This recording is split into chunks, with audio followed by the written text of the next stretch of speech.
IPL দেখেন আর অভিষেক শর্মাকে চেনেন না এমন ক্রিকেট প্রেমী পাওয়া দায়। হায়দ্রাবাদের হয়ে ট্রাভিস হেড আর অভিষেক শর্মা কি মারায় না মেরেছে বিপরীতে থাকা বোলারদের, তা সবারই জানা। যা জানা নেই তাই জানবো আজকের ভিডিওতে। আজ আমরা জানবো অভিষেক শর্মার জীবনী, কিভাবে উঠে আসলেন এই অভিষেক শর্মা।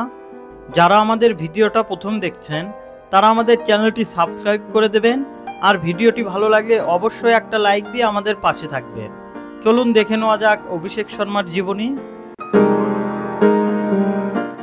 অভিষেক শর্মা জন্মগ্রহণ করেন 2000 সালের 4 সেপ্টেম্বর অমৃতসর, পাঞ্জাব, ইন্ডিয়াতে। তিনি একজন প্রফেশনাল ব্যাটিং অলরাউন্ডার। ছোটবেলা থেকেই তার ক্রিকেটের প্রতি ছিল এক অন্যরকম নেশা। প্রায় 3.5 বছর বয়স থেকেই তিনি ক্রিকেট খেলতে শুরু করেন। এরপর অভিষেক স্থানীয় ট্রেনারের কাছ থেকে নিয়মিত প্র্যাকটিস করতেন। এরপর 2017 সালের 25শে ফেব্রুয়ারি পাঞ্জাব ক্রিকেট অ্যাসোসিয়েশনের হয়ে বিজয় হারারে ট্রফিতে অংশগ্রহণ করে। সেখানে অভিষেক দুর্দান্ত পারফরমেন্সে আন্ডার-19 ওয়ার্ল্ড কাপ দলে জায়গা করে নেয়। তারপর 2018 আন্ডার-19 ওয়ার্ল্ড কাপে ভারত তার নেতৃত্বে চ্যাম্পিয়ন হয়। এরপর থেকে অভিষেককে আর পিছনে তাকাতে হয়নি।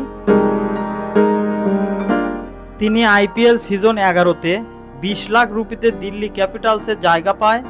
বর্তমানে আইপিএল 2024-এ তিনি সানরাইজার্স হায়দ্রাবাদের হয়ে দুর্দান্ত পারফর্ম করে যাচ্ছেন। অভিষেক শর্মা হায়দ্রাবাদের এমন এক হার্ড-হিটার ব্যাটসম্যানে পরিণত হয়েছেন যে কোনো বলার তাকে বল করতে ভয় পাচ্ছেন। গত ম্যাচে দিল্লির বিপক্ষে খেলেছেন 12 বলে 46 রানের এক টর্নেডো ইনিংস। এরপর মুম্বাই ইন্ডিয়ান্সের বিপক্ষে খেলেছেন 23 বলে 63 রানের এক ঝকঝকে ইনিংস। করেছেন আইপিএল ইতিহাসের দ্রুততম 50 16 বলে 50 রান।